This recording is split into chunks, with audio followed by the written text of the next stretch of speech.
Blog Talk Radio. Tonight. Peace, people, and welcome to the Super Conscious Outlet tonight. First of all, let me thank all the callers, listeners, those that called in already, those that will call in. Much thanks. Big greetings to all. Tonight, people, we're going to get right to it. We're going to go into discussing this issue of overcoming race consciousness, and we're going to go into it. But before we get started, let me introduce my co-host, the beautiful goddess, Koshana Quayle Jones, which will be hosting the show with me tonight. And again, people, thank you all for calling in. So, Koshana, you ready? Let's get it started. I'm ready. Peace, family. Before we start, let's give our shout-out to, first we want to shout out Universal Radio at facebook.com/Universal Radio 2. Another shout-out to Brother God Amen-Ra Darby, who is an author of children's books. His latest release is Cultivated Mentality. You can purchase that at Amen-Ra Darby, spelled A-M-E-N, Ra, R-A, Darby, D-A-R-B-Y.com, or Amazon.com. It's also available on ebook. Next, I'd like to give a shout-out to one of my favorite pages on Facebook, Blacks Be Like. You can find them at facebook.com/BlacksBeLike1. Another shout-out to Brother God Devon Allen. He's got a new training program, Reshape the People Workout and Meal Plan. You can reach this brother at 310-3801-54. Once again, that's 310-438-0154, or you can email him at dthings1236@aol.com. dthings spelled D-Things. And also, we like to shout out my Sisters Keeper. You can also find them on Facebook. Sisters spelled SISTARS on Facebook.com. And let's get it started. I'm ready to dig deep on this topic. I think it's a great topic. I'm glad we picked it up again this week.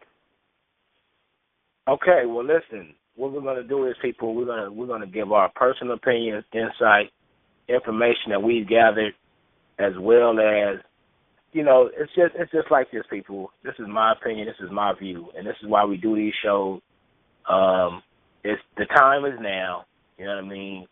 Everybody that's aware of anything that's going on around you, then you know your condition. And although that there may be some individuals that are doing okay, so they say, but the thing is, until we can come together as a group of people, and when I say that, I'm meaning black people, I'm meaning race, my race first, and that doesn't mean I have to hate any other race, but my race seems to be at the lowest in a lot of things, and in the highest in most negative things.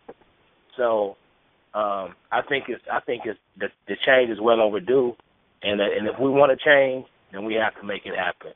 So tonight we're going to discuss these topics, and you're going to get a perspective from both sides. You're going to get, you know, a feminine perspective, and you're going to get a masculine perspective.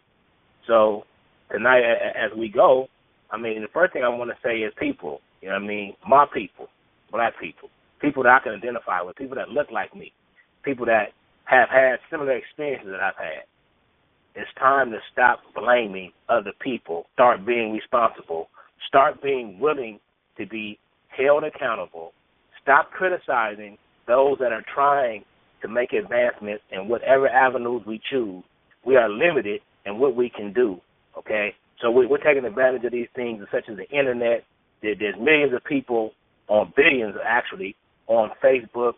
And, you know, like, for example, the Blacks Be Like, you know what I mean?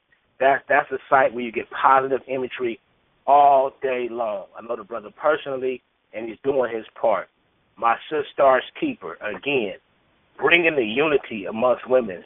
Stop, you know, with the negative connotation, she this, she that. I mean, come on, people. It's time to grow up and show up.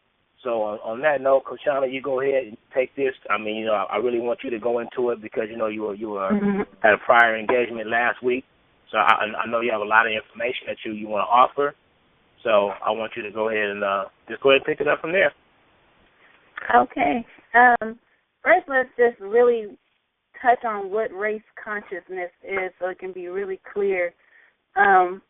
What race consciousness is and what it becomes is a collaboration and the result of all the thoughts that our race has held over time. So when we're connected to race consciousness, and that's with every other race that we deal with, we consider white people to do certain things. Many of us think Asians are smart. They're great in math. These are race conscious thoughts. And what happens is when we hold these thoughts, especially as individuals who are wanting to become deliberate creators in our own reality, these thoughts will hold us back. These are the thoughts that are limiting our paradigm. A lot of our fear thoughts, our fear of poverty, our fear of sickness, our fear of hard luck, they come from race consciousness. They come from heredity, environment, things that we've seen around us. We hear the word ghetto and we automatically connect that to black people when that wasn't a word that was even a part of our culture at one time. So we have to evolve past these thoughts. That's my main thing. I'm completely in love with my people. I love my people. I want to uplift my people. I want my people to get this understanding down. And from that point on, we affect the rest of the world around us. But I do believe it's starting at home. So dealing with us, I want our people to understand why we need to evolve past race consciousness. In no way am I saying to evolve past loving ourselves or having a race-first philosophy, making sure that you shop with your own people and you put money back in your community. That's exactly what you want to do. But at the same time, you want to be aware of these certain thoughts that you have playing in the back of your mind. Things like what we talked about last week, black people don't read. Black people are so loud. These kind of comments, these are programmed in our subconscious. We all have heard blacks don't like to read. If you want to keep something from a black person, put it in a book.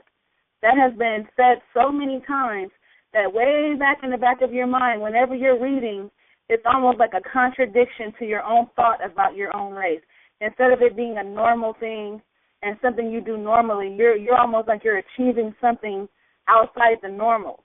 When naturally we were the first writers, we gave written language to the world. So that's not true. Like I said earlier, we have certain thoughts about every race, and until we are properly educated on certain things, we don't really see the races for who they are. Like I said, we have Asians are smart. They are great in math. I mean, I've thought that my whole life, all throughout high school. If there was an Asian girl in the class, she was smart. And I had to actually talk to some Asian people and find out that that's not a truth. Wait, all of you don't know how to do math? You're just like everyone else? So there's these thoughts that we have that are literally limiting our paradigm. And when we really want to evolve as far as becoming spiritual beings and reaching a higher order in life, we're going to have to get away from that individuality, that separate thinking, that race thought completely. We're going to have to evolve to the level of being spiritual beings, understanding that we are not any race, any generic race at all, that we didn't even have the concept of race when we first came into this. Race was given to us through hate and anger and separation and division. That was not a part of our consciousness at first. We didn't have different races. That is a strictly a tool to divide and conquer. So we have to understand that too. And I know that is not an easy concept to get because all your life you've been this race. You've been told you are this. But you as a spiritual being, you have to know that you're much more than a race. You have to understand that your abilities are greater than anything that is based on just what a race can do. And like I said, we have a lot of our thoughts are embedded in that race thought. That race consciousness is a consciousness that comes back all the way from slavery, certain things that we eat. You know, you've heard the saying, you can take the African out of Africa, but you can't take Africa out of the African. Beautiful, I love it. But that lets you know how deep-rooted our paradigms are controlled by our races, where we're born from, how our entire lives are being constructed based on that. Unless you become conscious enough to say, you know what, I want to live a certain life, and it has nothing to do with, well, I'm black, so I'm from the ghetto, or if I'm black, I can't live in the suburbs, or I'm a sellout. You know, there's all these things. I mean, I'm just being honest. We all have thought these thoughts. You know, if you speak a certain way, you speak proper English, you sell out. You sound white. I've had a debate before. Someone said something about educated women, and we're saying, oh, my wife, she treats me like a white woman. And this is a black woman he's speaking of. She treats me like a white woman, meaning she's kinder to me. She treats me better. She's soft-spoken. That is a race-conscious thought right there. That is assuming that black women can't be kind. They're not soft-spoken. So there's these limits that we're putting on ourselves based on these race thoughts that we're holding. And you have to be honest with yourself and evolve past those thoughts. You have to start reprogramming your subconscious mind to have higher thoughts. As you said earlier, blacks be like. That, to me, is one of the most profound pages on Facebook and My Sister's Keeper. Those are profound, inspiring pages that are shifting consciousness for our race, for our people, because it's telling us, let's have a new race thought. Let's create a whole new idea of ourselves. Been embedded in this negative race thought for a very long time. You know, right. we don't think we like each other. You know, we can't smile and say hello. You know, all these things that's coming from our race consciousness.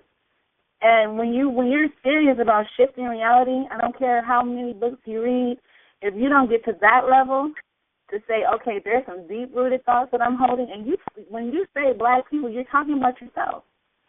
You're talking, even though if you're trying to exclude yourself, well, I'm not like that. When you say it groups the entire race into this one little bubble. Well, then we all don't read books, you know, and we all read books. Go ahead, Brother God. No, exactly. But see, I want people tonight, after this show, whenever they get a chance, if they're listening in right now, I appreciate it. If they're not, all the shows are archived. But I want people to do some research on the whole concept of race and understand when this took place. Because when you understand just the word itself, it's going to give you a whole different insight. You know what I mean? When you just allow yourself, you know, the limits of race, you know what I mean? That's actually limiting you in your ability. That's limiting you in opportunity. So when you understand, you know what I mean, that all of us, we speak against, for whatever reason, you know, we like to focus on white people. And apparently that is because of our dealings in slavery. So they become, you know, the forefront.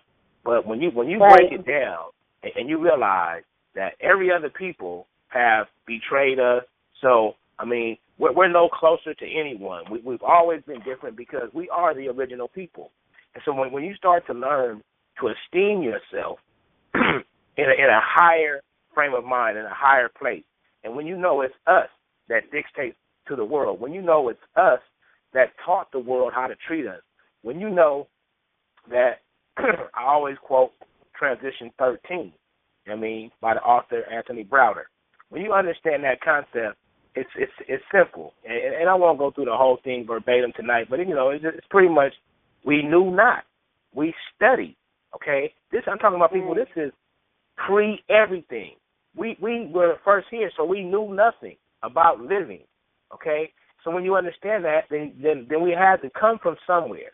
So when you understand that, when you break it down, you know what I mean, and we're not going to go into that in depth tonight, but we came from a spirit realm into a physical manifestation of self, of who we are, okay?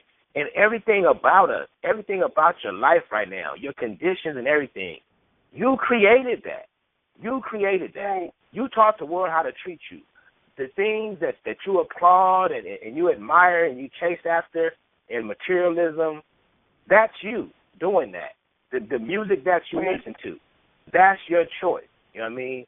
I've made a pact with myself that the first time I hear kill an end, I'm out. I'm done. I don't care what the brother talking about, because you talking about hurting yourself, okay? When you understand we're all connected, and so when you start talking about hurting yourself, that's I can't be with it. I cannot be about it. I cannot be a part of it. So we have to understand that it is us that is doing this. For example, I used this, last week. When we sag our pants, when we say the world duplicates us. Now we've given the world the okay to say this. They follow our lead. Yeah. So if we step our game up and conduct ourselves in an intelligent manner and be who we truly are, the true gods and goddesses of this universe, the world cannot do nothing but come into it exactly what we say. That's it, okay? But instead people, and some people just don't know no better. And I've had to be, spoken to a few times by my mentors, like, Raj, you know what? You cannot be mad at someone for something that they don't know. Well, my thing is, the information is available, okay? Slow down, right. Stop what you're doing, and understand what's going on right in your front door. I mean, it's really that simple, So until we can start taking responsibility as individuals and understanding this, research, understand where the word race comes from. I mean, understand who you are, okay? Right. 9 times out of 10, you're not who you've been told you are. You have power. And the most powerful thing in this universe, in this existence, if you can hear me now, I'm speaking to you, anyone, is thought. So if you're not aware of your thoughts, and if you can't control your thoughts, then guess what? You can't control anything. You can't control self. Think of your thoughts as being separate from your physical body. Think about your thoughts having a power over you. So think about your condition that you're currently living in. If you're sick and you have ailments, there's been proven, it's been publicized, you can heal yourself. But if you don't believe you can heal yourself, then guess what? You can't heal yourself.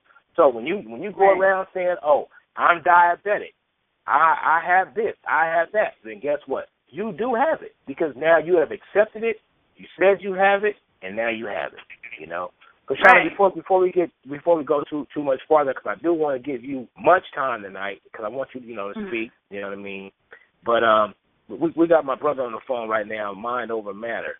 So let's go ahead and bring in our first caller, Mind Over Matter, and just see. Mind Over Matter, you there? Peace, Hotep, brother. Hotep, brother God. How y'all doing tonight? Excellent as always. I was listening to the show, and definitely a good show on the race consciousness. I definitely agree. One point I wanted to bring up was that we need to be, I think all of us are subconsciously race conscious. We're just conscious of the wrong race. What I mean by that is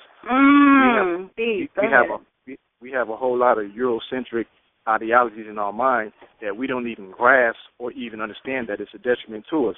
What I mean by that is, once you come into consciousness, you can reflect back on a lot of things that you used to involve yourself in, that you now realize that it wasn't right.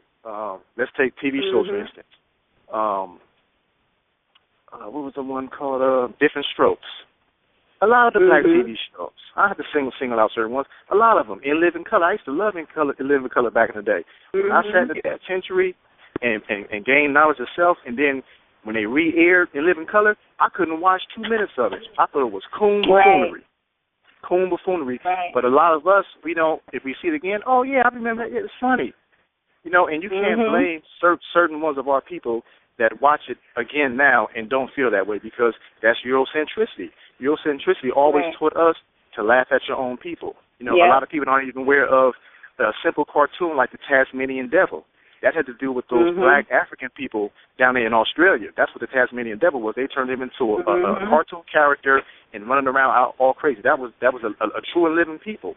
But Eurocentricity taught us how to laugh at our own selves and belittle our own selves, and we carry that. We carry that on. So this race consciousness, we just need to twist it around and be focused on your race. Like with me, I like to push race before gang with the youngsters. You know, these gang members. Race before gang. Put your race before your gang. Right. And then you'll start to see how the odds are against you. You're killing off your own brothers, number one. That's number one, right? You're killing off your own brothers. If you understand the ideology of putting your race before your gang, you'll see that you're actually hurting your community. You're hurting the ones that went before you. Everything about it. You know, we don't have to get into that right there. Everything about it is wrong. But it's also on us who are conscious. It's on us to perfect our approach. I come from a penitentiary teaching as to where you don't really get to sugarcoat it. You get bopped aside the head and knocked down on the yard in front of grown men and you get laughed at. That's what happened, you know, to us up in there. So I understand you can't take that approach out here on the streets. But there's ways to do it. One thing I noticed about Facebook is a good medium to reach people. I know a lot of people say, oh, you got keyboard commandos and all this and that. I really don't experience that anymore. At first, when I got on Facebook, I experienced the keyboard commandos and the armchair revolutionaries and the pork chop revolutionaries and all that. But now, you weed people out and you start to see there's some righteous people on there. There's some righteous brothers and sisters on Facebook that's trying to start small businesses. They're trying to educate and re-educate people. And like the pages you said that Blacks Be Like. I love pages like that because I never really understood the one page ends be like. I never really understood that. I went on there, I looked at it, and I seen it for what it is, and then it hurts you to your heart when you see someone who's non-black, not African, make these extreme derogatory comments on a page that's, you know, ends be like. And that's crazy. It's like, man, you see other blacks laughing about it, and you're like, man, you know, y'all gone. Y'all Eurocentric out. But that leads back to us not understanding Eurocentricity. It's deeper than what people think, and it has nothing to do with hating Whitey, the cracker caveman devil, and all that. You know, me personally, I don't get into that because I really live that. In prison, we don't just holler that out, you know, like that. There's race riots where you are actually doing things to people of other race. You know what I mean? A lot of people need to realize that. Different thing than being on Facebook hollering cracker caveman devil and being in the penitentiary when you actually doing something to those people that you feel are that way. You know what I mean? Right. So we just need you know to what might over matter? You know, that's the thing about it. And you know, when you've been at this for many years, I've been at this, you know, people, well, maybe all of them don't know, but many of you do know about my periods of incarceration. Anyone that knows me on a personal level, well, they would have to be living under a rock not to know. And this has been something within me because, you know, some of us just come here with a certain level of understanding, and as we keep seeking and we get reminded, we have this desire to share. So when I originally came on Facebook in 2010, I came on pretty much in the same format that I'm speaking now, well, quite naturally.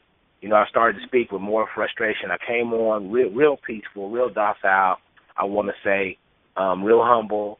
And, you know, my first thing was, okay, how can I get people's attention? So this is when I knew I had some effect. When I started, I came in and I used something that all black people, I don't care where you're from, what religion you were brought up in, it's because it is a book that has been so heavily pushed upon us was the Bible. So when I started, I came in with the Bible, but I try to explain from my very first post, people. However, I feel the Bible is a very good book, but the answers are within inside of you. Now, this was 4 years ago. Matter of fact, on the 18th of this month will be 4 years to the exact date. Okay? So my thing was, my people, they're not aware. They're not bad people. You know what I mean? They're none of these things that people are saying, because when you look at people like Marcus Garvey, Malcolm X, Martin Luther King, these people are known on 7 continents, and they didn't have Facebook. They didn't have Twitter. Exactly. They didn't have Instagram, okay? So I said, you know what? The power of one is powerful. And so as I continued and I kept studying, I studied to this very day. It's something that once you get into, you actually, it's like a balloon, you know what I mean? You just envision your mind as a balloon. And when you do that, once it expands, it never goes back to its original shape. So there's something inside of you. But what I wanted you to do right now is I wanted you, because brother, I've been checking you out, and you have a very nice line of T-shirts, and I want you to go ahead right now and tell the people where they can purchase those T-shirts at, where they can view them at, and that's just one aspect of what we're doing. I mean, people, this brother has been a part of what I've been a part of for many years, and by us being separated due to incarceration, we didn't know this until a couple of weeks ago. Okay, so this is how powerful Facebook is. Okay, with the indeed. Right. But it's just like this. Whatever you use it for, then that's what you're going to get out of it. I mean, you can have a nice computer, you can have an Apple, you can have a Mac, or whatever they call them. You can have a Dell, whatever the latest one is. But if you're using it for nonsense, that's what you're going to get. You're going to get nonsense. Okay, this radio station, I wouldn't be here. I mean, I have a post from, I think, 2011 when I told the people, give me a minute. I'm trying to get a internet radio blog together. It didn't happen until 3 years later. You know what I mean? Mm-hmm. By meeting the brother that just told me, he's like, you know what? You need your own show. I call in his show so much, every single call, which I still do because I love the people over at Universal Radio, and then there's another young lady, Liz, that has a show that she does on another blog talk, and there's plenty of blogs. What I'm just trying to say to sum it up, so I don't keep just going over and over. People, the information is there, and just understand this: that's all information is. That's knowledge. It's just information. That's all knowledge is information. So as you gather information, you gather knowledge, and so now it's only true knowledge when you share it, and when you understand there's no limit to it. None of us know it all. None of us will know it all. We're all part of divine intelligence. And when we start to come together, we start to build. So Mind Over Matter, go ahead and tell people where they can order your shirts at, where they can go on Facebook and view them. Okay. Okay, before I get into the details with the T-shirt, I just want to let anybody know that's interested in purchasing a T-shirt. These T-shirts come from an Afrocentric mentality, and it is not about the money. What it's about is I'm trying to get a reality show on TV. I'm actually on the precipice of having it on TV, but I'm facing them forces as we're not going to show a whole group of positive black men that emerged from prison and on the right track. They don't want to show that. I've been approached with, you got to add some buffoon. They haven't told me these words verbatim, but it's in the wording. You have to add some buffoonery to it. Is there a family member who on some coon shit? And fortunately for me, I don't have that. So we're in the mix right now trying to find a way to make it more appealing to these people and slip it under the rug, and then from there certain things will come out because you won't see us doing any of the normal things that these other people do on reality shows. So with that said, for the T-shirts, you can contact me through my Facebook page, which is Mind Over Matter. The T-shirts are $20 a piece. We have large, extra large, and 2X. They're white T-shirts. We have about 4 different designs, and they're high-pay shipping and handling. That's all this I can give you on it right now. Okay, well, listen, send that link over to my page. I'm going to post it in some more groups. We'll keep pumping that. We have a couple other things that we're coming out with. Myself, the brother Jay Allen, and Devon Allen, we're also doing some products. And people understand that when you buy into any of these things that we're doing, with the brother Mind Over Matter included, you're not fattening our pocket. Please understand that. And I really hate to even have to say that, but it's not about the money. Money is a tool, okay? This is how we view money. It is a tool to get the things done that we need to do. So we want to plant food. We want to start feeding our people. We don't want to talk about what they're doing, in other places. I mean, I have no problem with Africa. I know that's Mother Earth. I know that's where it all started. But I got people right here that need help. I got people right here in the community where I grew up that need help. And I really think that one of the things that we can do is why our people aren't thinking to their full capacity is because of the food they're putting in their body. People, to make it simple, we are at war. We are at war, and I really don't think that you guys are taking it serious because, once you get your drink and your bud and everything, life is okay. Well, guess what? Life is not okay because I'm not comfortable until we're all comfortable. And there's too many of us that I know personal that are not comfortable. So, you know what? On that note, we really want to go ahead because I want Koshana to go in on this topic. And this is the whole thing, people. This is another young lady that I met via Facebook, and once we start to communicate, I mean, it's like, wow, we're family. Which, in all actuality, when you look at another black person and you want to hate them and you want to talk about them and you want to degrade them, you want to be jealous of them, I mean, really? Come on, people. We have to do better. It's that simple. We have to do better. The Mind Over Matter listening. I hope you stay listening. You know, if you can, I know you're out and about today. I appreciate you calling in, brother. And you know, we may be in contact as soon as tomorrow. So anyway, before you go, brother, I just want to tell you, Hotep, I love you. Peace. And stay up, black man. Stay alive, warrior. Likewise, brother, and I appreciate y'all for doing the show. Thank you. Y'all have a good one. Peace and black power. Yeah, all the time. Peace. Black power. Okay, Koshana. So, I mean, you know, that brother right there, you know, I talk to him on a somewhat regular basis, and, man, you know what I mean? It's just, his story is amazing.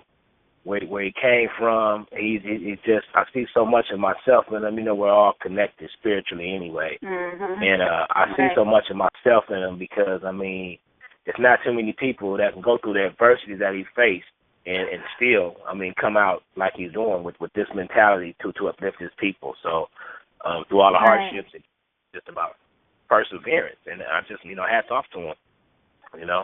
But go ahead. You know, I'm sorry for interrupting you because I really want you, to go in, you know, and give it from your perspective. You know what I mean? And I want people to know that, you know, even in our closeness, you know, we still have our own individual concept. It's not about you know, you're right or you're wrong. We are beyond that. We are. Speak your mind and let it go. That's it. You don't need to be validated. You don't need to be okayed. You don't need no pats on the back. I mean, it's like, speak what you have to offer. And this is what we have to do because I feel like there's a lot of us feeling this, but for whatever reason, we're kind of like not comfortable just speaking our mind. You know what I mean? Right. So, you know, go ahead, you know, and give us more insight and like I want to listen to you, just to be honest. Right, of course. One of the things that the brother just said, which was remarkable, was about, you know, Eurocentricity and understanding the effects that the TV has on us. When we understand race consciousness, you can really see it played out in TV.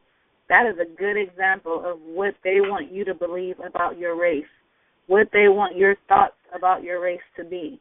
A bunch of buffoonery, a bunch of silly, you know, when he was naming shows like In Living Color, I'm like, Martin, you know, all the black men dressed in dresses. This is how this feminization is beginning. These are the things that are creating it, and it becomes a thought that is universal between our people. We don't realize it because we think, no, I don't think that way. I know that's a TV program. No, after you watch it for so long, it becomes a part of your thoughts. And like you said earlier, we know now that our thoughts are creating our reality. If our thoughts are creating our reality, and the reality we keep seeing is based on this buffoonery, what are our thoughts? What is our race thoughts? What do we think about our people?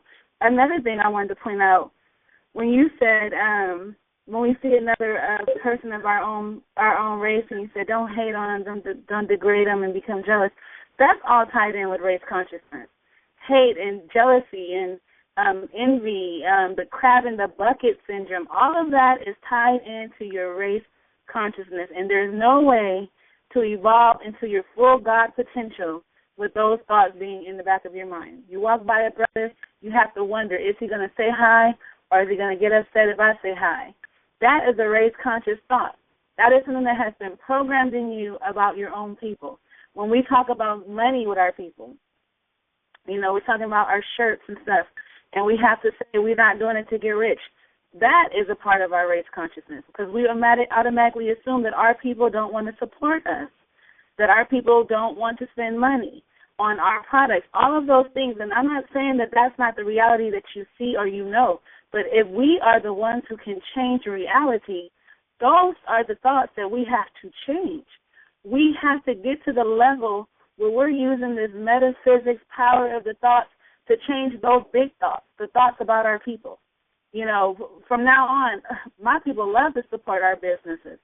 All I see is black people supporting black people. It doesn't have to be true when you first say it, but if you say it enough, it will become true, just like the way that they programmed us to think these other thoughts. You know, we heard it enough, we watched enough on TV, and now it's become a predominant part of our thinking. Black women don't get along, all of those things. So what I want us to do is to recognize what our deep-rooted thoughts are about ourselves and our own people, because that is where the magic lies. We want to change reality. We want to change reality on a global level. We have to change our inner thoughts about ourselves and our own people. We have to. We think we do. We're like, okay, well, I met a few conscious people, and then the next thing you know, we're talking about the other ones. The other ones are a part of your people, too. You know what I mean? They're a part of us. So we have to start really thinking as gods, you know, as creators. You know, me and you, and a lot of people were talking about, wow, you know, I'm recognizing my thoughts are creating my reality. Well, your thoughts are not just creating your reality on a little level. It's creating your reality on all levels. So if there's anything that you're still seeing that you don't like, it's because it's a part of your thinking, period. Its cause is in your mind. The effects are what you see. But the cause is in our thoughts. If I go outside and I see a bunch of angry black people, because deep-rooted in my subconscious, I believe there's a bunch of angry black people. I know this to be true only because I changed those thoughts in my mind, and I attracted people like you, people like Mind Over Matter, people like Zamaya, people like Liz Rebecca, people like J. Allen Greer. All these people, none of them are fitting the stereotypical idea that I was supposed to believe, that they wouldn't want to support me, and, you know, all of these things. I had to change that.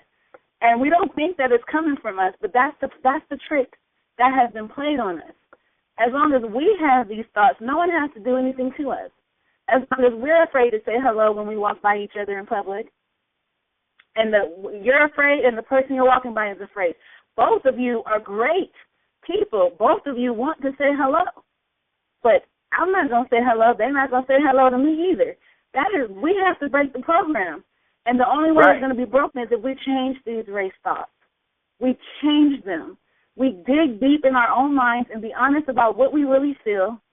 You know what I'm saying? When we see somebody, do we think, oh, they're ghetto?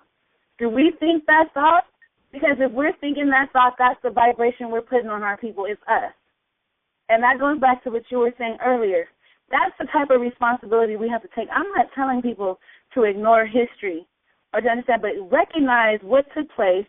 Take responsibility for the role you're playing in it so you can shift it, so that you can have the power to say, you know what, they said my thoughts control reality, therefore I'm going to think the thoughts that benefit my people, thoughts that are positive about my people. I'm going to start thinking thoughts, and even when it comes to other races, we don't realize that if we hop in a car and we're a black male, and the minute before we even leave out of our driveway, we're thinking, the police going to pull me over because I'm a black male.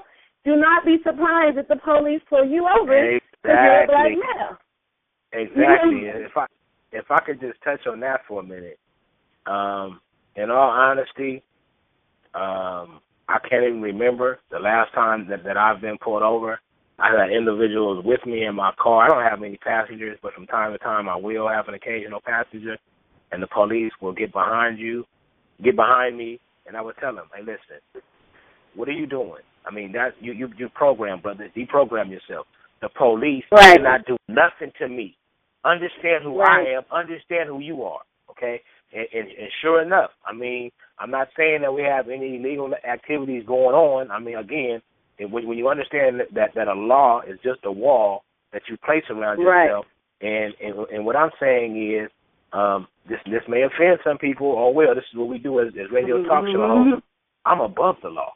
I'm above the law. But I wasn't always. I didn't always think that. You understand me? But man laws cannot contain me. Now there are universal laws that are in place that I have to go by. Yep. Okay, and that is a simple thing, which I do go by daily.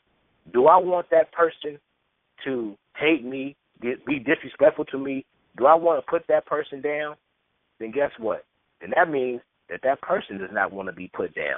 So when I see my people, I don't care what they're doing, okay, from the lowest low, the most negative thing, I want to stop, speak to them, respect them.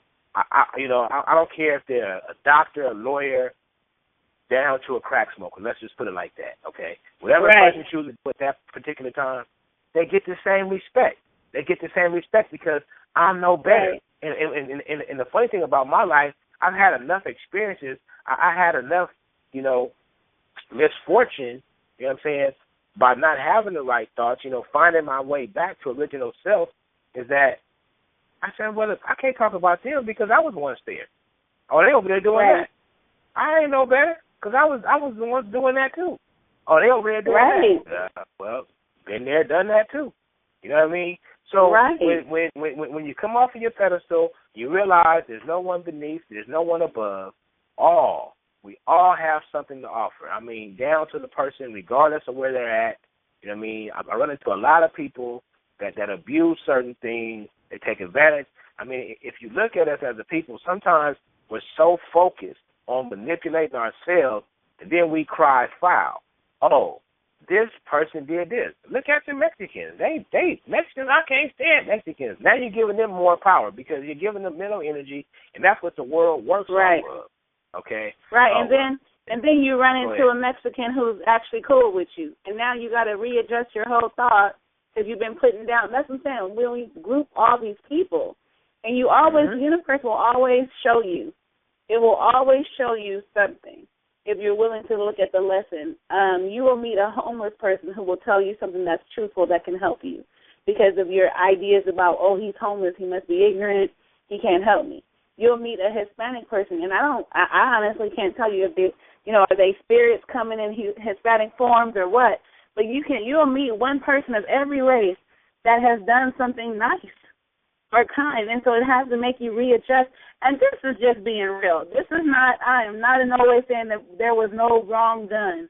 I'm saying we have all had an experience.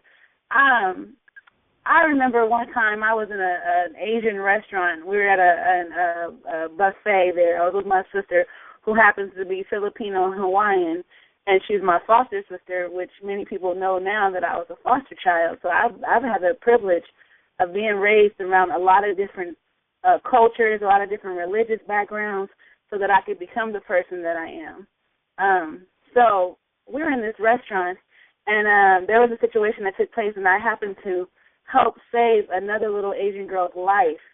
And when it was over with, and I'll go into that story with you one day, the Asian man came up to me, and he said, in all my life, every time anything happened, black people have always been the ones to help me.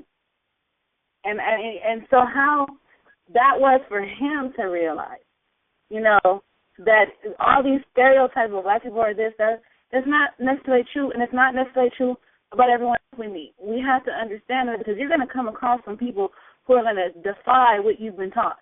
And you're going to have to understand that that person is that person. Judge them on their character. See them as who they are. And don't hold these thoughts because even if you say, it's words like, and I know I'm about to really go there, words like white supremacy. I understand. I know many people right now are like, what is she saying? It doesn't exist? What I'm saying right now is just the word white supremacy is making them supreme. Okay? Just using that word, white supremacy. We have to understand as creators, no longer as victims or people that are just walking around, flesh that just walks around on the ball in the middle of nowhere, as spiritual, powerful gods. Calling someone else supreme is calling them supreme. And your subconscious is registering that they're white and they're supreme, regardless. Exactly. So, I'm sorry, go ahead. No, you go ahead. No, on that particular note, understand, people, when you understand the universal laws and codes, the universe does not discern. So they want you to keep using words like white supremacy. If that word your enemy, okay, so as soon as you validate them by saying that word, you know what I mean? I had to say it just right now to get my point across. But if you say that, if you keep saying, oh, they're this, they're that, check this out. Let me just spit just pure, raw, and just how I truly feel, okay? When you understand, all right, that when you look at these common white people that you're around, that you go to school with, you go to work with, and you say, I hate them, now you're giving them your power, because hate is a powerful, detrimental word, and you say you're conscious, you say you're educated, then you would know that when you hate, you're giving more energy, because it takes more energy, people, to hate than it do to love, because love is natural. So when you come out of your unnatural self, and these counter-white folks, they in the same boat that you're in. When you break it down and you want to get on a higher understanding, and when you understand that it's the upper echelon, it's the 1% that is controlling the population. People who have, by using these same words, using the same methodology that we taught them, are now ruling the world because they get all the oil. Now, how can a man put a price on oil? Oil is natural. It's a natural resource. Who can put a value on diamonds? We had diamonds, they just there, okay? Gold, it's a mineral. It's just there. But they had to sit in the knowledge because we taught them, and then now we're chasing after these things because it's an attachment to who we are. So we want to go get the big gold chain. You know, I've been there. I've done that. And this is the whole thing about coming into a true awareness of yourself. We want to get the fancy car. We're not manufacturing no cars. So now you better than your brother because you got a Mercedes-Benz. Oh, yeah, guess what? It's a German car. So who would you just give your money to? Okay? You want long hair, 36-inch hair down your back. Leave your hair alone. Let it lock up. Do whatever you want to do. It'll grow down your back. But now, you just went, I was watching a video today, people are making zillions of dollars off of us. But you say they are oppressing you. No, you want to be oppressed because you keep buying into the system. You're oppressing yourself. You keep buying into the system. You keep saying, oh, well, I want this long flowing hair. Let your hair do what your hair. However your hair came when you was born, that's how your hair should be. That's how your hair should be, okay? Point blank. Now, I'm not going to change this. People are going to still be doing what they want to do. That's fine. But never let me hear you, on a personal level, cry foul about what you don't have and why you don't have it. That's just point blank, plain and simple, okay? Understand you were created as you are for a purpose and a reason. And when you alter that, now you have altered a universal existence. Understand that, you know. So the thing is, you know what I mean, I don't want to get too heated because sometimes it's just like, wow. I mean, come on. I mean, seriously. What's it going to take? I mean, the buffoonery is enough. I mean, we have to stop laughing. Everything is not funny. It's no longer funny. It's not funny to be Medea. It's not cute no more. It was okay for a minute. Then once you okay it, now they want to feed you more buffoonery. It's not okay. It's not okay for men to be wearing dresses. It's not okay. Okay? Whatever your preference is behind your closed doors should not be my business. I don't want to see that. Because and you would tell me I'm wrong because I don't feel like that. I don't have to explain to my daughter when it's unnatural because when we understand male and female, then that's what it is. So I want to go into that. That's a whole other show, which I'll probably never do. But I don't want to see it. Whatever you do behind, I don't care if you're a man and woman. Okay, you know you want to kiss your woman and y'all out. Okay, that's fine. But I don't want to walk up on you and y'all just going at it, touching, rubbing, and all that stuff. Come on, people. That's called self-respect. That's called having respect for other people. You know what I'm saying? It's common sense. Everything I'm talking about, I've basically done or been a part of. So let's understand that when you come into this awareness, you start to say, you know what? I need to be responsible. I need to be held accountable. Okay? If you want a peaceful world, then be at peace. You want a respectable world, then be respectable. Okay? Right. It's simple as that. I mean, again, I didn't mean to go on that little tangent right there, but you go ahead and you can finish it up. But I mean that's this, like I said, the things that we're doing right now. All of us have families. Okay, all of us can have something better, but we feel like we need to make our people more aware. So we're doing this in this form right now. You know what I mean? Now this has potential to go wherever. But my whole thing is, as long as it benefits my people, 1 or 2, 3 or 4, I'm cool because that's 1 or 2, 3 or 4 more that really wasn't coming into their true self. I keep telling people, and I will say this, and until whenever I decide to stop. I guess it's my choice. But wake up and go inside yourself.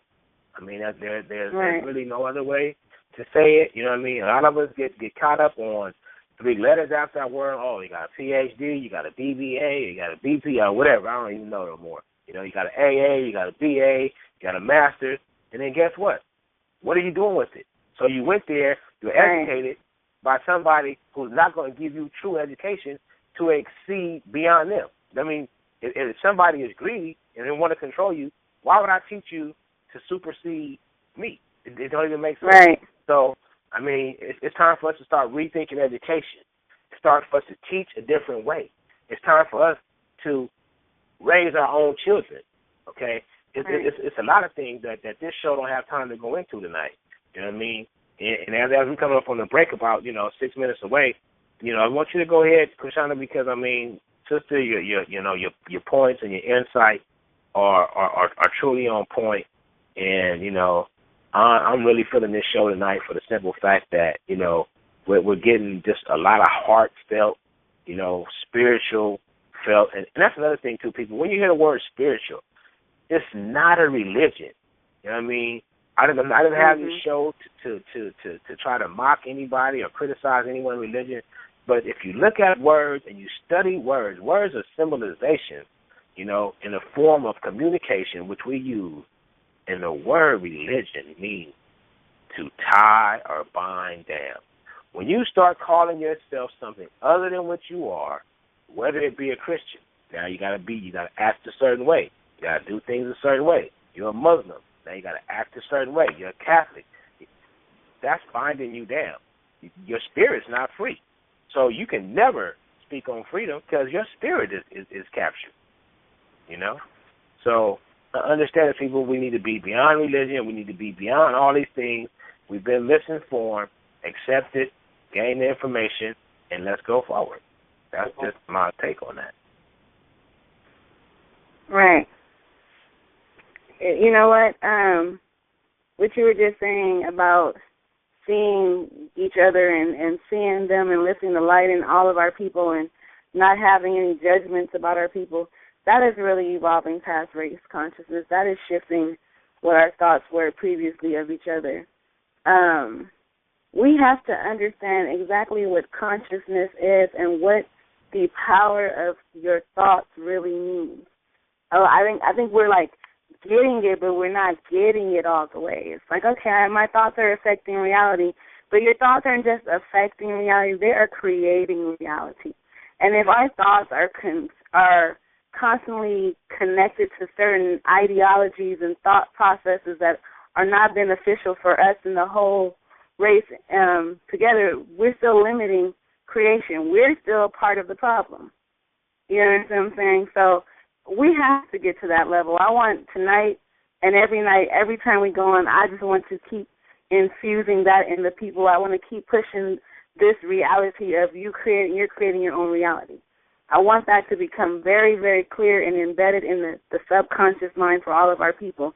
I know we have to go on break in a few minutes, but I want that to be what really resonates deep within our people, because I create my own reality on a high level. Nothing affects me. I drove around years with expired tags. I never worried about getting pulled over, and I never got pulled over. I don't, like you said, I don't live by man-made laws. Those laws are nothing compared to universal laws. Understanding that the main law is the law of your mind, what you're thinking. I see some people who can't leave their front door without having problems, and then you have you who you can go anywhere and everywhere and nothing happens to you. When you understand how your thoughts work, you don't have to worry about danger anymore. You don't have to worry about fear anymore or poverty anymore. But you will not get to that level if you're still thinking these certain thoughts about your people, about everyone else. Those thoughts are so deeply programmed that even when we think we've evolved past them, we walk outside, we see a young black male with a hoodie on, and we think he's a gang member. Where does that come from? Why? You know what I mean? Where is that coming from? And you know more than anyone else knows what pops up in your mind. Do you think of him as an A student? Right. I mean, you see what I'm saying? And no, I hear you exactly, and that comes from the conditioning. And it's like I said, we have to get over. We have to even be aware of the words that we're using. Who's defining these words? Who made these words? Let's go back. Let's do some research. Let's get to the origin of things. You know what I mean? Let's get back. You know, in depth. Take a look at who we truly are as people. You know, we actually got our second caller right now. So before we go to break, we're gonna give this caller, you know, as much time as she needs as she calls in. This is Liz. Liz, are you there with us? Hey, hello, family. Hotep. Hi, beautiful. How are you? I'm good, sister. Thank you. I just want to say this is a lovely show, and I also want to agree with what Sister Kashana was just saying about the subconscious. The subconscious is commonly encountered as a replacement for the unconscious mind. It is what we are unaware of what's ruling us. We don't even realize why we hate certain things in our lives. Like, for example, deep within our subconscious, some of us hate white people, and we give excuses of why we do, and not even understanding that we're hating the very lower parts of our own self, which is very chaotic. And the divine mind, our divine mind is governed by a series of laws that brings order and balance to the natural universe. Without the chaos, there cannot be order, and without that order, there cannot be chaos. Therefore, there cannot be balance. So the consciousness is the order, and the subconsciousness is trying to bring order to the unconsciousness. And the key is that we, in my personal opinion, the key is that we create what we want and not necessarily what we need. The thought is the creator behind all operations of manifestation in the material world, and these manifestations cannot occur until a suggestion or a thought hits the subconscious mind. But the subconscious must also take all of it in and process it into what it needs to process it as. So a lot of times we don't even realize why we hate things and why we're doing things and why we're paying attention to things. It's all in our mind. It's all in our subconscious. Our subconscious is what is trying to come conscious. In order for us to really realize what it is, we have to manifest that first and learn from it. So that's pretty much what I want to say, because I had to learn from that myself. I was very, very pro-black at one point, which nothing's wrong with it. I don't knock no one for doing that. And I really just didn't want to deal with white people whatsoever. Didn't believe nothing that came out their mouth, and not even friends with none of them. And if you ask me why, I don't trust them. I think they're devils and blah, blah, this and that. But then I have to look at myself and try to understand, why do I feel like this about that white person? Because it doesn't have nothing to do with that white person. It has something to do with my own self, something that I need to correct within. So, yeah. So you know what, Liz? I was reading one of your posts the other day, and I just thought that was real enlightening. And, you know, the thing that when you see the brother, I don't know, I think it's at the Waffle House or something like that. Yeah, absolutely, but, you know, and see, that to me was divine spirit. That's what I like. Like I said, everybody has a different name for it, and I don't try to correct anybody. You know, I used to be, no, listen, you got to call it this, or you got to call it that, okay? So now I'm comfortable with just whatever you want to call it. That's what works for you. That's fine. I like to call the creator divine intelligence for a couple of reasons. For one, if you think about the intricacies of your body, okay, and how everything works in this system in unison when it's working healthy. When one thing gets out of whack, now you start to have a series of ailments, whether it be a skin rash, a runny nose, or whatever else. But when you're existing in harmony, you have happy emotions. I mean, there's no asthma. There's no negative. You know, there's no diabetes. Everything is in balance. You know what I mean? So when we start to wonder with dis-ease, it's just that. It's dis-ease, so it throws the body off. But without even going far to the left, you know, you said you looked at the brother. He was back there working. The place was packed, and you told him some simple words. You're doing a good job, brother. You're doing a good job. And his whole face changed. He lit up, and to me, that was divine. You know what I mean? I don't know what other people looked at it as. You know what I mean? I'm a person that, you know, whatever a series of people, whatever your differences is, that's okay. And it's all a growth point. You know, we're going to go through things where people come and go out of your life. You know what I mean? People make light of it. Oh, you're either a lesson or a blessing. The thing is, you attract what you need. Whether if you need this person for 2 weeks, 10 years, 15 years, 20 years, some people attract what they need, and that's it for 50 years. I mean, this whole lifetime, 60, 80, 90, forever. I mean, their whole time here, they attract people or that one person, you know. So I just wanted to tell you that. I mean, you know, I didn't get a chance to tell you, you know. Oh, thank you. Any other thing. I just that was real powerful, and I thank you for sharing that. And like I said, it's something that we all can learn from each other. I mean, if it's nothing else, I'm quite sure that people learn from me, and sometimes it can be not to be like me because I'm not. I'm me. That's the thing about it. I'm me. I'm perfect for the purpose I came here to serve. I mean, and no one can duplicate that. And when you start to accept that as other people, I mean, then you learn to get over, you know, a lot of things. You know, and sometimes, you know, we all, whatever age you're at in this lifetime currently, we all go through these different phases of life where we learn, okay, you know what, next time if this occurs, you know, I can handle this differently. And things like that. So, Liz, I mean, I just wanted to tell you personally, you know what I'm saying, on the radio, that I appreciate you, you know what I mean, for sharing that post. Thank you, brother. All right, thank you. All right, thanks for having me, you all, and I love y'all, and thanks, and continue what you all are doing. It's a great show. Hotep, thank you so much. It. Okay, so listen, Koshana, it's 6:05. I think I need a break, you know what I mean, for a couple minutes. I'm probably going to grab me something to drink, maybe water, maybe something a little harder, I don't know. But anyway, you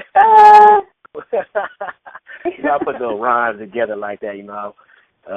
I'm just feeling good, you know, I'm just me. I mean, you know, bottom line, I love my people. Do I get frustrated with my people? Yeah, you know why? Because I get frustrated with myself. So this is the whole thing, you know what I mean, about this elevation process, this level of ascension. You know, it's not necessarily trying to get to some level to be better. It's about being able to be flexible. I mean, you start looking at the symbolism of, you know, the different, you know, wildlife, animals, and snakes. I mean, I've yet to see, you know, many snakes that just, you know, slither in a straight line. They kind of curve around and they go through changes. You know what I mean? But at the end of the day, they come right back into their self. But that's the whole thing, you know, just different concepts, analogies, the way I see things. But, wow, it's a good show. So listen, let's go to break. You know, give a big shout-out to our engineer, Zemriah Davis. Let's go to break and come back and keep it going. Ashe. Okay. Hey, welcome back, everybody. Again, I want to take the time out just to say thank you to all the callers and listeners. And, you know, those of you that have missed it, you know, all the shows are archived on Universal Radio. We will be posting that information on Facebook as well as sharing it again at the end of the show. But right now, people, I just want to get back to my co-host and let my sister Star speak. You know, people, it's kind of simple. Even down to the things that we call each other or refer to each other as, this is something that, you know, we really need to be aware of. You know, if you call someone something that's empowering, you know, such as a male, you know, you refer to him as God or King, you know, it may not be easily accepted by others, but, you know, when you call him something derogatory, I mean, why would you call a human being a dog? That's my dog. Real. My dog has 4 legs. I have seen him eat his own vomit, and that's what dogs do. You know, let's call things as they are. You know what I mean? We're not dogs. I'm not going to get into the whole list of derogatory names that we refer to each other as. But, I mean, just start thinking in depth. I mean, it's really simple. And once you do it, it's like anything else. It's like shooting basketball. You know, if you want to be good at basketball, you got to shoot 10,000 free throws a day, maybe. I don't know. I don't play basketball, but that's just where we're at right now, people. So, you know, that's just something I wanted to drop off with you guys. You know, plant the seed, so to speak. So as we continue, Koshana, just go ahead. I mean, you know, you have some real insightful knowledge, and I think it's just time for a bigger, you know, platform and for everyone to hear it. So go ahead. Aww.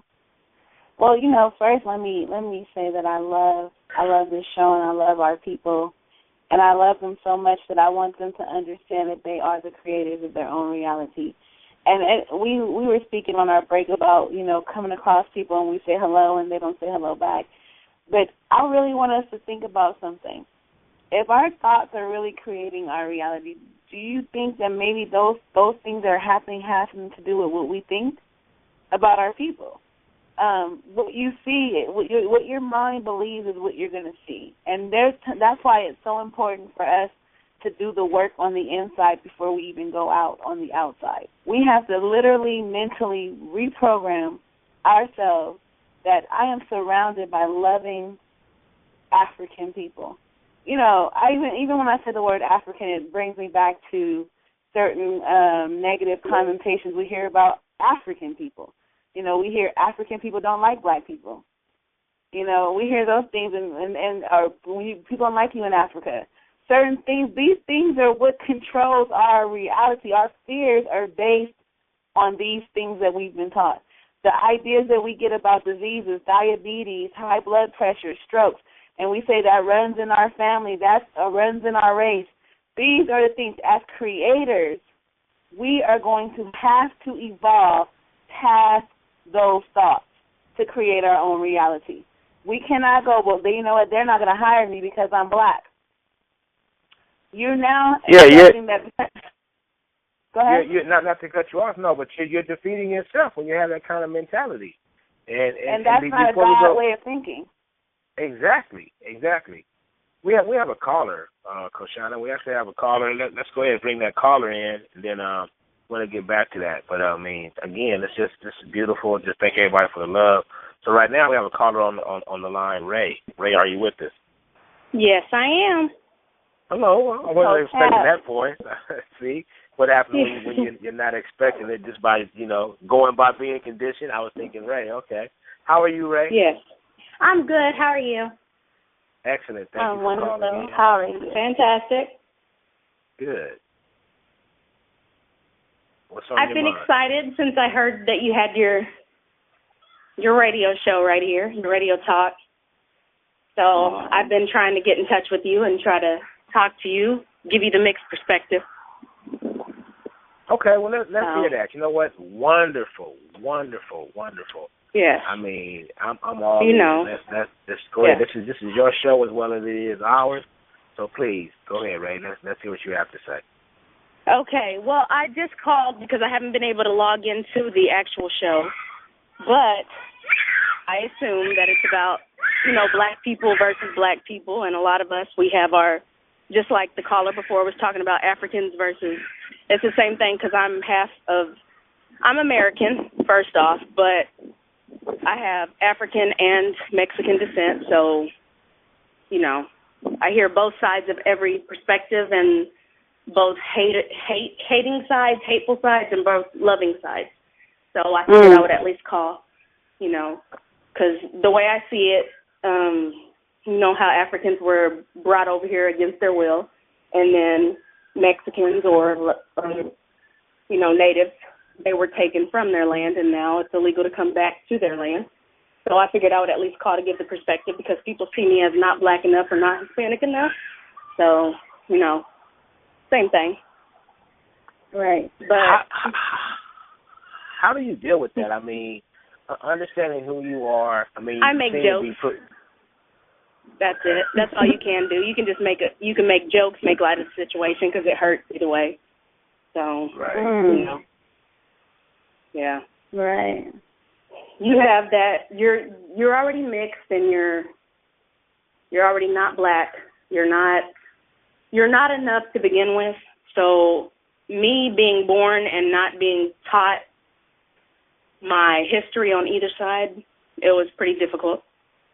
But my issue with people is the hatred from both sides because I hear Mexicans who don't know I'm black and blacks who don't know I'm Mexican.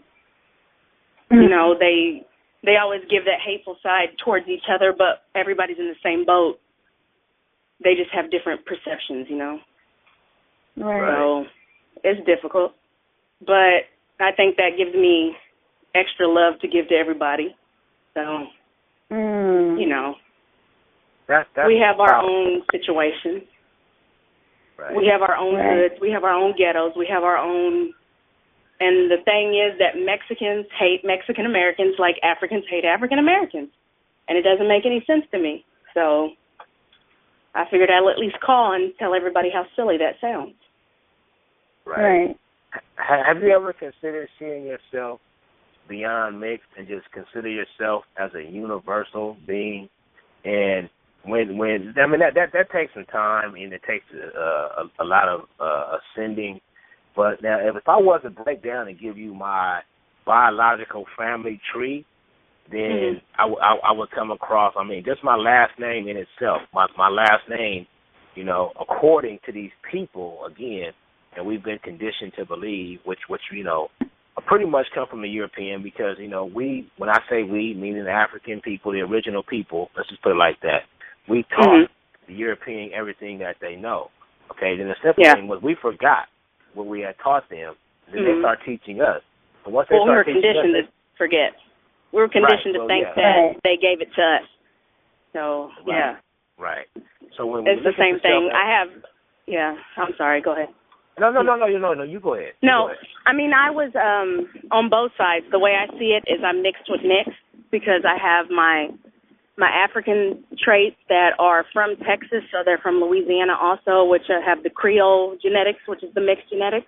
And then I have my mestizo, which people often call me mulatto, and I'm like, no, I'm not mulatto. It's mestizo because I have the native mixed with the European genetics and it's mixed people, mixed with mixed people. So to me, I don't fit in with anybody, but whenever people see me, I'm seen as a black female. No matter how you see me or how my hair looks or whatever, it still is what it is. So it's difficult to be not accepted from white people because I'm not accepted from black people because I'm not accepted from Mexican people because I'm not. But then I see the hatred from both sides, and I see also white people who want to accept black people, and I see black people who want to accept white people, and vice versa.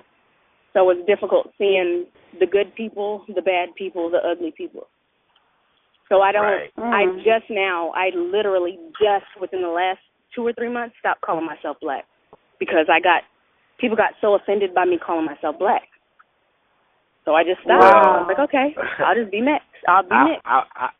I just want to put a little emphasis on that. I'm not here to change your mind or sway your decision, but when you understand what black is, and this has been argued throughout history, and it probably will continue to be. But when you get down to the basics of it, and you know where we come from, we're all black. We're all black. But I mean, it's not something that you take a pride in that makes you superior. What happens is when you come into a God-like mentality, then you understand the essence of God. You understand that God is love, okay? And then people always try to do things where, God is this, God is that, male and female. Understand that, and I don't want to go too far, on this topic about, what this creation. Oh, yeah, I'm in Texas, too. I'm an atheist in Texas, so that adds to that. So. Right, yeah. I mean, I just like to use the word so divine it's extra. intelligence. I'm extra low, if you know what I'm saying, in Texas.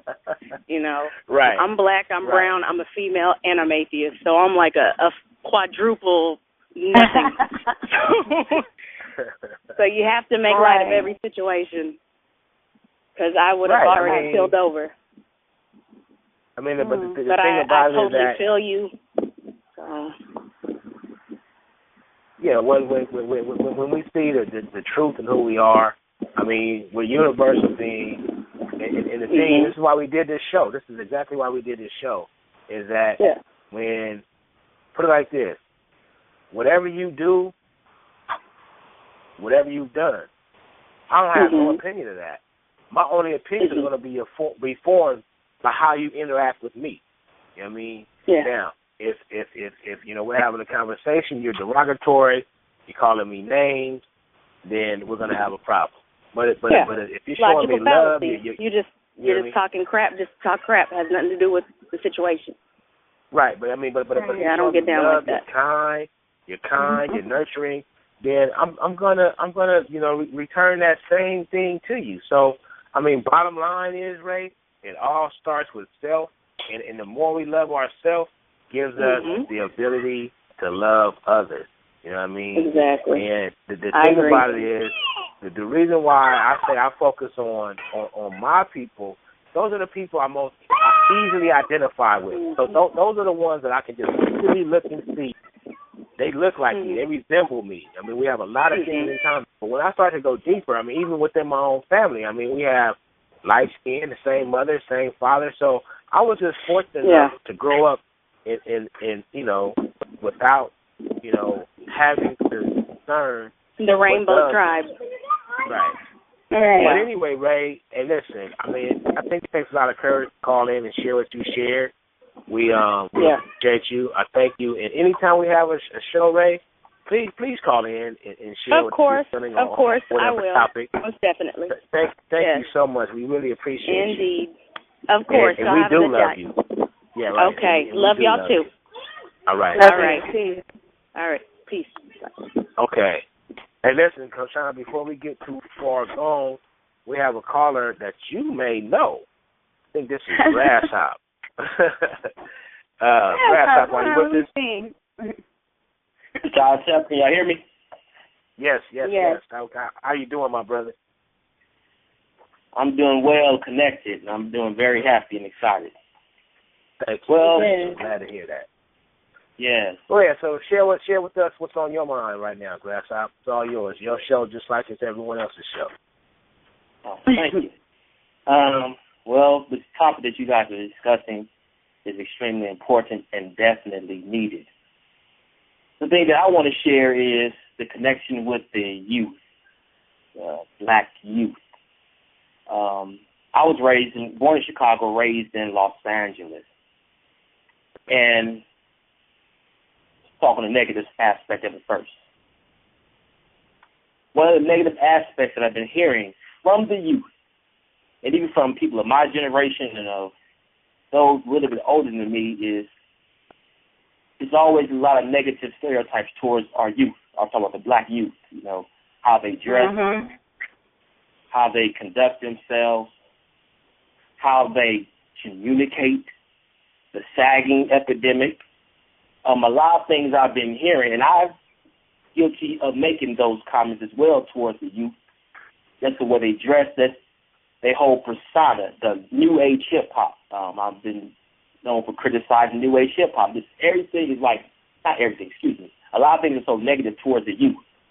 And I had to really do some reevaluation and really some hard meditation to realize something. The very same people that's supposed to help us carry on the tradition, extend the race, and even protect us, it seems like we have nothing good to say about them. It seems like we criticize them for everything they do, and if we continue to instill hatred towards the at-risk youth, what's going to happen? They're going to hate on us, and that's where I think the division of different generations amongst the race, the culture, is being very disconnected and separated.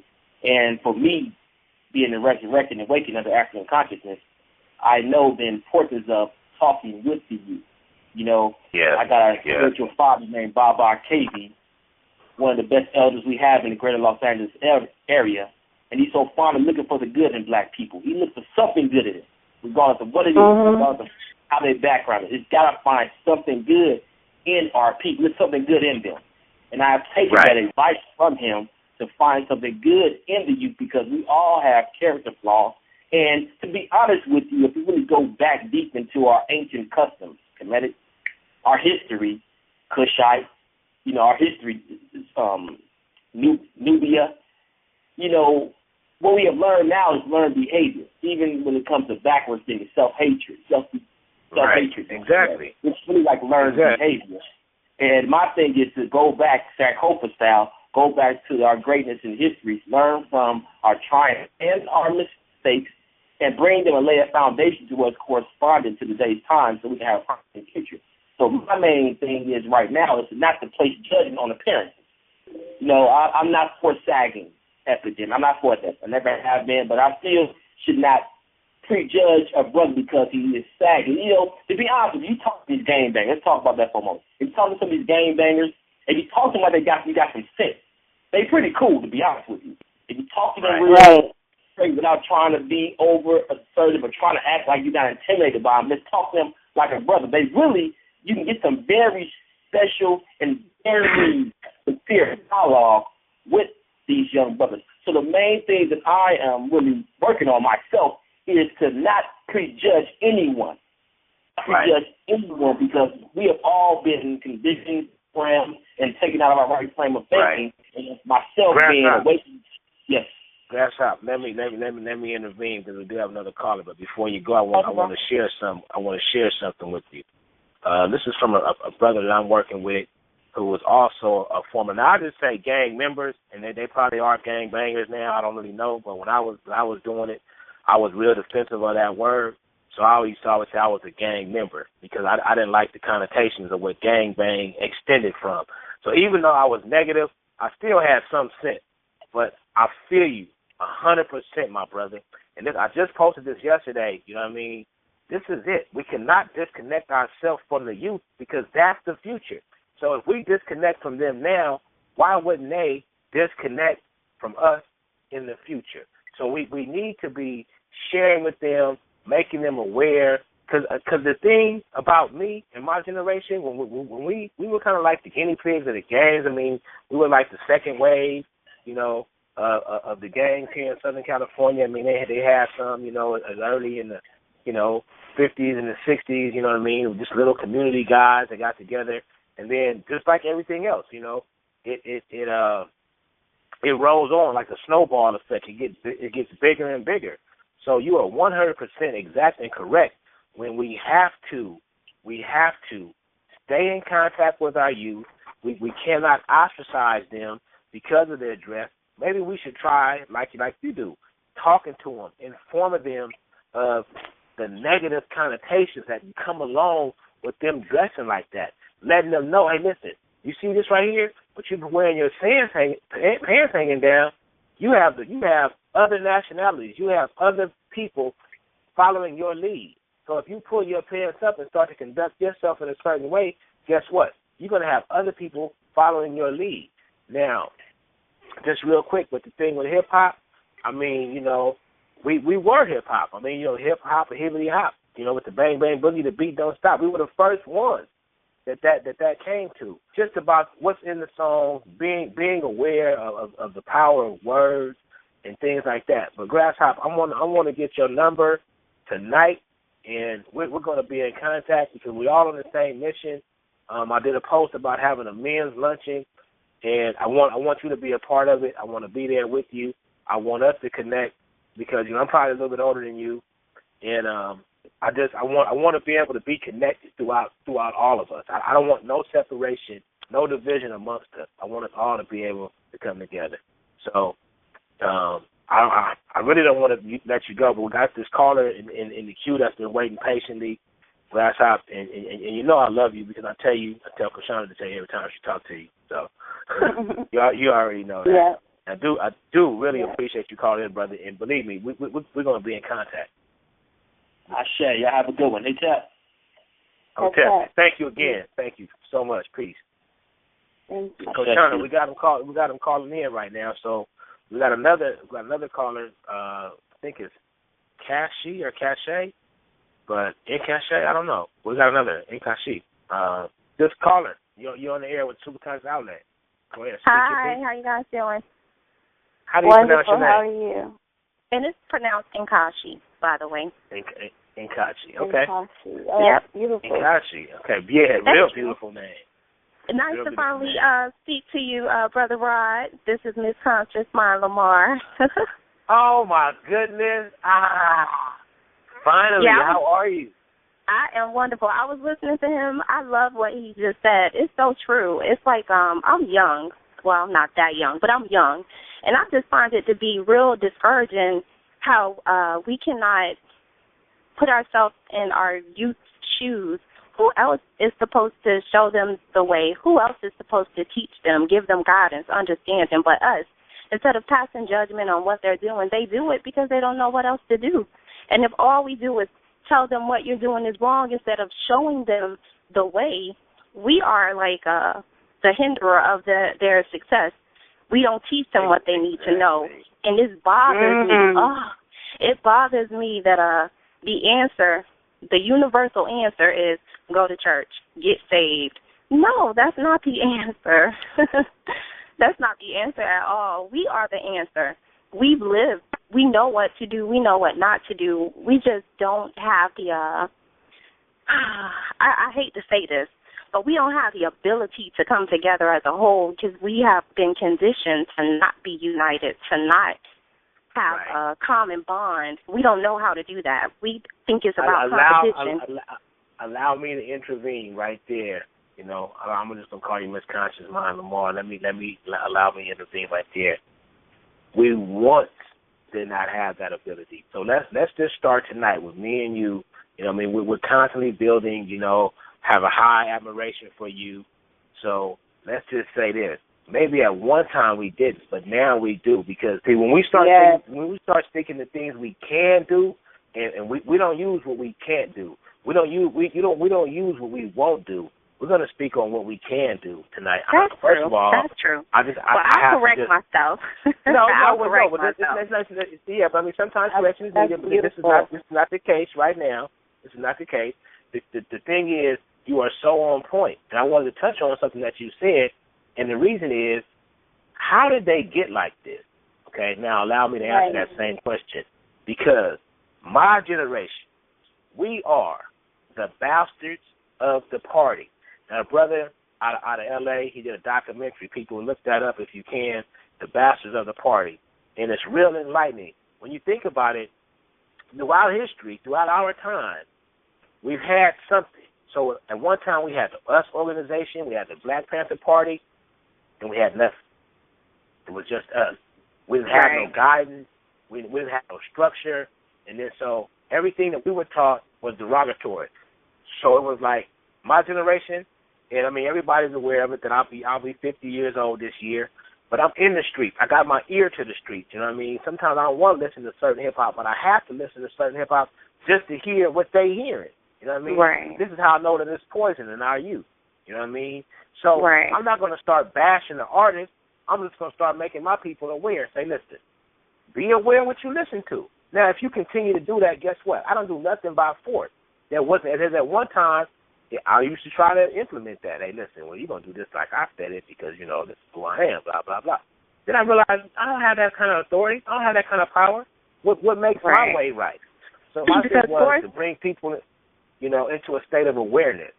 And like I said, when I keep people is not the way. Right. You know, because anytime you try to force something onto someone, you're basically not really respecting their rights. You're not respecting what they want. It's like kind of like, I don't care what you want. This is what you should do. But I listened to him. I so love what he just said about our youth, and I love the fact that you guys are touching on this because I'm here in Orlando. I don't really know in groups or everybody seems to want to know more than everybody else. Everybody want to be. I'm more intellectually sound than everyone else and sound like they know more, and that's not. I don't think that's what it's all about. It shouldn't be a competition. We should be able to come together. It's really hard here. I've tried to find places, but what you guys got in California, I'm hoping to find someone here in Orlando because there's a great need for direction, instruction, and just a really good positive example. Like we are what we think. We like, is it Kashana? Like you said, we do create our own realities. If you come out of the house with a negative mindset, more than likely you're going to have a messed up day. If you prejudge people based on their looks, you're going to miss out on something because, you know, the outside is just what it is, the outside. That's just the outer shell. That's not who you are as a person. And it's important for us to learn how to support each other, get on each other's level. If someone is not as knowledgeable about anything, okay, that gives you a platform. Now you have something you can give them something. You can teach them something. Whether they respond to it right away or later, you've delivered your message and you've done your part. But I don't know a whole lot of people that's willing to do that and not take it personal. Like, I told you this and you didn't respect what I say, or I tried to school you on some knowledge, but you're not listening. If you are truly a deliverer of truth, a messenger of truth, and trying to help people build, you don't take it personal. You just know you did your part. You did your part. So now it'll resonate with them, whether it's now or later. I love this show. I'm going to have to, every time I'm at work when you guys have your show, and I have a terrible connection on my phone, so I can't listen. And now I'm home, so I'm able to, but I love what you guys are doing. This is truly, like I posted the other day, if you really are to be a messenger of truth and this is your call and what you're supposed to do, you're going to just do it and keep it moving. Somebody somewhere needs to hear what you guys are saying. Even if they don't call in, even if they don't respond, it'll resonate with them. Because some people just, they are not aware of themselves. We are a great people. We are capable of doing good things, great things. And we are trendsetters. What you said, people are watching us, and they want to be us. They wanted to be like us all through our life. The world culture, even though the culture, it varied. I mean, the things that people do in the individual cultures, they vary, but they're pretty much, all the same. We just do them in different fashions. I mean, I don't want to go into all that, right now. But I mean, you just brought me to a post that I did today. You know what I mean? And it kind of just it's kind of simple. It's just like, when a person is listening, okay, there are no reactions. There's no talking. Listening is not judging. Listening, as I see it, is a very humble quality. There is no me, okay? There is no what I want to say. Listening is very revealing. Listening to your own thoughts or what others can say can be very informative. And this is another reason why this show is coming along and it seems to be pretty successful, because I try to take the time to listen. Also, I do have to keep things, moving along, you know what I mean? Got to have others, callers coming in. But just like the brother Grasshop, I mean, when it starts with self, I mean, it starts with self so much. I actually have a text from a very, dear partner of mine. Actually, I'm just going to tell y'all, Devon Allen. But, it's simply like this. Once you literally love and care for self, because, like he said, like I know, at one time we did not love or care for ourselves. You know what I'm saying? Mm-hmm. Not to mention putting ourselves in harm's way with the gang life. Now I truly understand because I truly care for me now. But this is the whole thing about me and this particular brother is that we knew, you know what I'm saying, that it was obvious. We didn't care for ourselves because if that we wouldn't have been out there living that lifestyle. So that tells you that a person has a total disregard for life in itself. He is not a respecter of life when he's living like this. So we've taken it upon ourselves. Why would we continue to allow our youth to go down this path? And we run into some opposition because we have, older guys that are still caught up, in this lifestyle over, materialism or whatever it may be. And it's just, it becomes so negative. I mean, because why would I just dislike you because of a color, because of a portion of a section of a town that you live in? For real? Mm-hmm. And don't even own a house on that block. Don't even own nothing. Don't even own nothing. Which all of it is ours, rightfully, but we don't even know about how to go about obtaining it. And this is the whole thing about having these shows, meeting, wonderful, divine, intelligent people, such as Koshan. I want you two to meet this sister. You know what I'm saying? I never even knew it was Cachet until today, but I just call her Miss Conscious Mind Lamar because that's what I know about. I mean, and she really, truly has a conscious mind. I mean, she I love her energy. I can feel it through the phone. I appreciate it. I love what you guys are doing. I mean, we have to, you know what, like I said before, it's not too many people that are brave enough and have the courage in them to speak exactly what it is. People like for you to make them feel good. But once you say, listen, my sister, take that weave out of your hair. You are 10 times more beautiful without it. You just got to learn how to love yourself. Even with the young girls, it's not about dressing, wearing little clothes so boys can like you. No, get your mind right first. Once you get your mind right, it's only a divine order that the man you're supposed to be with will come to you. You don't chase him. That's not the way it works, but we don't have people telling them that. We want them to get crunk and be turned up and, like, walking around like zombies, just going along with the flow. Whatever you hear, oh, that's what they said. They said, you know, so I love this. I have to make sure I make it a point to come on and listen to you guys because I love this. I wish I had something like this here in Orlando. So I appreciate you guys. We appreciate you guys. Yeah, we really appreciate you. Anytime you miss a show, just, you know, the archive on Universal Radio, I'm going to be in contact with you via Facebook, you know what I'm saying, sometime this evening. Normally when I finish the show, you know, it's family time, but I'm going to be in contact with you when we finish the show. I just want to thank you again. I want to thank you for, you know, paying attention to what I say. I mean, people that see the way I post on Facebook, I get a lot of flack for this as well. But again, nothing can stop me. I am who I am. I'm saying what I say. I post competitively. I post competitively for a reason, because if you miss this one, you might catch that one, and then something might just intrigue you enough that you just want to go and check out what I'm putting down. I realize that this, you know, intellect that I have is not of my own doing. There's been many and many of people's shoulders that I'm standing on to be able to see as far as I'm standing. I mean, there's an old saying that you know, if you want to see further than a giant, stand on his shoulders. And we are standing on the shoulders of our ancestors that came before us. And so this is what it is. This is about having the courage. I mean, being who you are. You will not be easily accepted by everyone. And that to me just presents a challenge which makes life worth living to me. So that's just my perspective.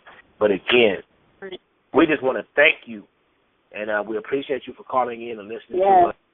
Well, I appreciate you guys having me on. Keep doing what you do. I have so much love and respect for you guys. Oh, we love you. Thank you. Thank you so much. I'm going to put you two in contact, because before the week is up, before the couple of days is up, maybe today, you two will be friends, because you all are such on the same level, and just having that feminine aspect, I mean, that's what makes me more empowered, because when I know my true position is just to be so it's not about me wanting the limelight. It's not about me wanting fame and fortune.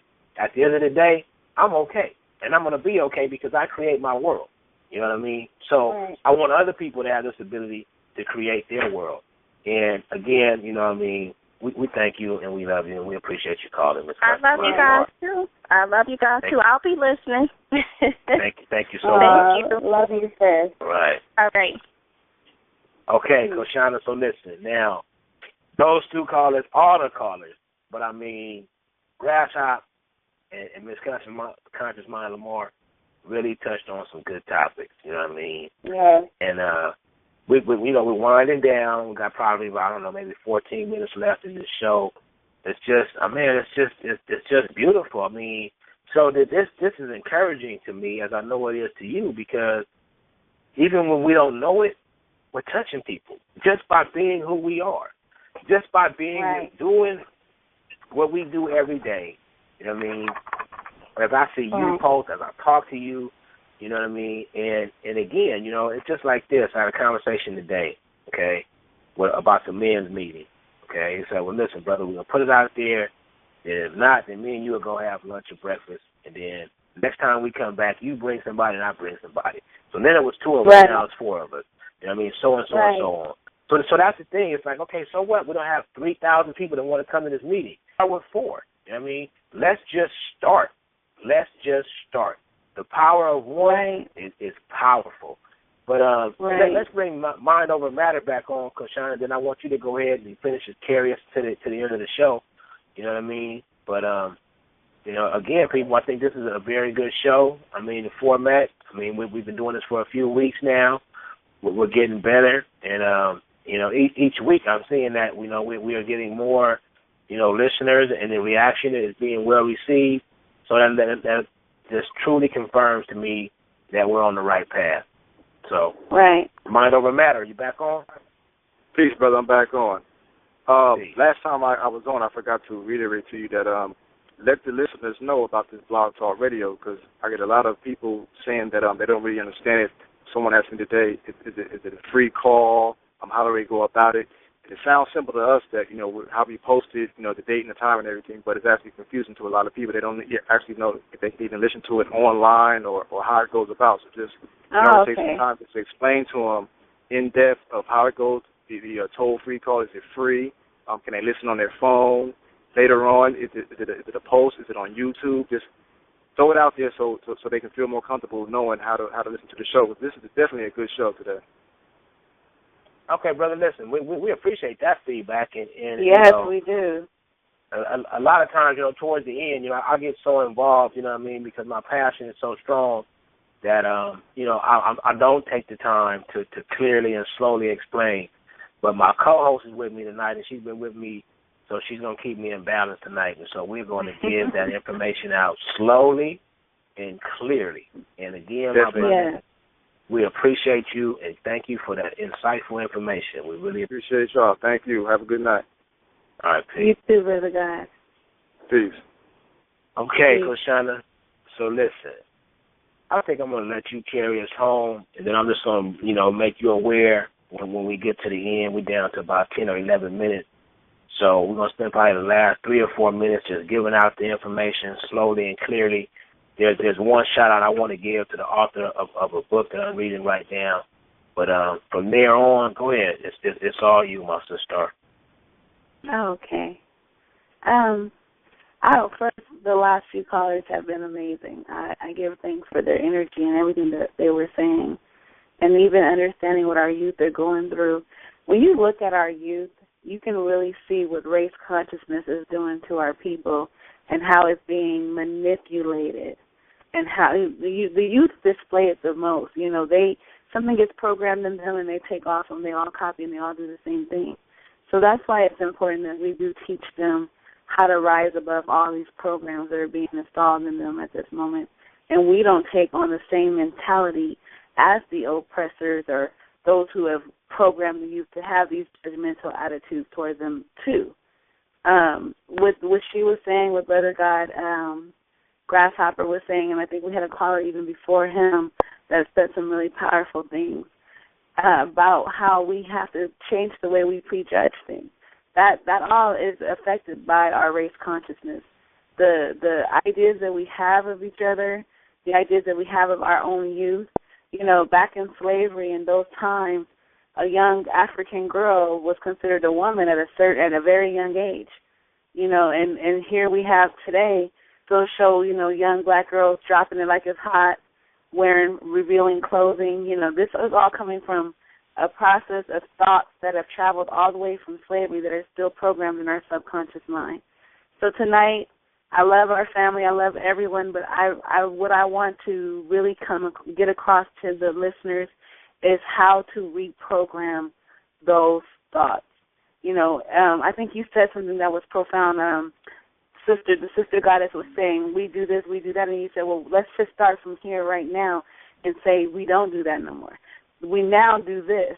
And that is the power you have. From this moment here, you can decide.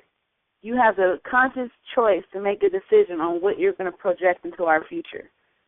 I'm projecting in our future millions of young African-American young men and women, young African young women and men from all parts of the globe coming into higher consciousness, understanding that they are gods and that they are creating their own reality. Could you imagine seeing all of our youth understanding that? Could you see what that could do to us? And me and you and all of the listeners have that power to affirm that to ourselves and to our subconscious mind. A key to understanding how the subconscious works, it works through repetition. Anything you repeat continuously enough time, the subconscious will accept it and bring it into fruition, bring it into truth. So we could all make a promise tonight that we're not going to keep repeating certain thoughts to ourselves. I wanted to say one more thing, and I think it was earlier on our break. We were talking about coming across people and they don't say hello. We're saying hello or certain things going on. not only are we dealing with our own thoughts of our race, but we're still dealing with the group thought about our race also. We're dealing with what TV says about our race. So some of the things that are happening to you right now in your life, they may not even be originating from your thoughts. It may be originating from thoughts that are around you, from thoughts you heard in other conversations. I honestly can have a conversation with somebody and they can tell me about some type of ailment they're dealing with, and if I don't cancel that out, I will deal with that ailment a couple of weeks later. I will be dealing with whatever it is they said that they had going on. So we have to pay attention to what the TV movie just showed us about our people. We might think, I don't think that, but Martin or whatever TV shows they're on, they're displaying it, and even though you may not personally think you're thinking those thoughts, though what you're seeing will become a part of your reality. What you're focused on will become a part of your reality. So it is our job now to learn our true story, to go back into our beautiful African history, our Kemetic history, and to rewrite all those lies, not to accept them. The lies that African people don't like you, rewrite that. That's not true. I've met a lot of African people from Africa who love you. I've met a lot of people who said when they got to Africa, the Africans came up to them and said, welcome home. Welcome back. We've missed you. That is the stories I've heard, and those are from people who've actually been there. You know, so we hear these rumors and these lies that are not true. Oh, I know what it was, too. The sister that called, and she was biracial, and she was mixed. I thought that was a profound call because that really helped me step outside the box and think about what are they experiencing when they're saying, I'm not accepted by anybody, so what do you call it? How do they develop? That's why we have to evolve, because she's more than her race. She's not any of those. She's bigger and better than all of those things. She's a spiritual being on a ball in the middle of nowhere who has the power to create a reality that she desires.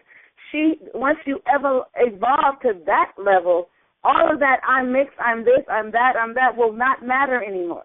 It will no longer hold you in any false paradigm where you have to worry about not being accepted by other people. We have to get to that level, and all of us will. All of us will evolve past that level. And it's a major evolution. It takes a big step in our experience as humans on this planet to get to the place where we remember being spirit. You know what I'm saying? Where we really, really tap back into our higher self and release the lower self. But that's where we're going. That's where thoughts are taking you. That's what evolution is doing. Where one day you will no longer just look in the mirror and see a black man. You will look in the mirror and see a God. You understand what I'm saying? Yes. A true God. Yes. When you look out, you will see that you are already in heaven, that you're orbiting on a magical ball in a magical universe. You know what, Koshana? I'm really, really, really so in awe. And people, I want you to look up that word if you don't know what it means. But when you look up the word awe to me is just to be like totally inspired. It has about 4 definitions, and you can look them up. And also you can research it and see, the origin of that word. But I'm just so in awe of you, you know what I mean? And, I just wanted to share this because I have a text message from one of my brother guys. And I'm so glad that you say that because I've been referring to myself, as this for a long time. And it was just now, just recently, that it's finally being accepted by some of my peers and people I'm interacting with because I was told I was crazy, you got problems, you're arrogant, you have issues. I said, because you looked at a word and you took that word out of concept. You kept thinking that this is something outside of you. But I just wanted to share this post real quick. And it's the first lie. I'm sorry, I want to apologize. The first lie to our mind is that slavery is in the physical sense. And when you understand what this brother is saying, it's simply slavery is a mental condition. You see what I'm saying? Yes. If you look at yourself right now, there's no chains, there's no bondage on you, and understand that once your mind is enslaved, now you've been captured. So people, let's free our minds. I mean, there's so much more we can go, but again, we're out of time. So listen, Koshana, we got less than 3 minutes left. I need you to go ahead and give out the shout outs to Amin-Ra Darby, Devon Alice, do all of the shows, Blacks Be Like, My Sister's Keeper, I need to get Liz's information again so we can give her some shout outs. But yeah, we need to go ahead and do that. Then I'm gonna close it out with this. So go ahead and give all the shout outs and give a program for all the shows that's coming up. Okay. Let me give a shout out first to Universal Radio at Facebook.com. Amin Ra Darby, author of children's books, who also has a new book out called Cultivated Mentality. I want to give a shout out to Devon Allen. This brother has a new workout plan. You can find him at D Things. Let me find his address. And of course, Blacks Be Like, which we've spoke on a lot tonight. The powerful, powerful page. You must check them out. My Sister's Keeper by Zamaria Davis and Liz, Rebecca, and Tiffany. You want to check them out. They're very, very inspiring also. And our shows that are coming up this week. Let me get a list of the shows. You got Monday night. You got You got it? You got it. No, you can go ahead. I got to find it. Okay, well, tomorrow you got, I think it's Let's Talk About It. That's Z and Tiffany, and that's tomorrow at 7 p.m. Pacific Standard Time. Same number. Check them out. Monday nights we got Jay Allen with the Jay Allen Show. This week Jay Allen's doing a poetry show. Wednesday we got Martin Brown and Lamar Williams on You Must Learn. Okay. And again, you have us on Saturday, people. So now there you go. That's your lineup. You got Saturday, Sundays, Mondays, and Wednesdays. And that's the lineup for right now. People, once again, we're out of time. But listen, we love y'all so much. If we didn't love you, then you wouldn't be hearing our voices right now. People, check out a copy of this book. I'm going to be posting it all over Facebook. It's called Shifting Your Paradigm. And this is for optimum health and longevity. So people, check that out. We're under 60 seconds. Wow, I love y'all. I'm feeling good. We had a good show. Koshana, I thank you. I love you so much. Peace. Oh, I love you. Aside, I mean, you know, it's all good. Namaste. You know what I'm saying? We just it's all good. So go ahead, Z. Take us into the song. We give a big shout out to our engineer. Thank you, Zariah. We under 10 seconds, y'all. And it's been a pleasure. Yeah. Grab us again. And let's do this again next week. Y'all check us out on the lineup. Thank y'all. Peace. Ashe. Peace.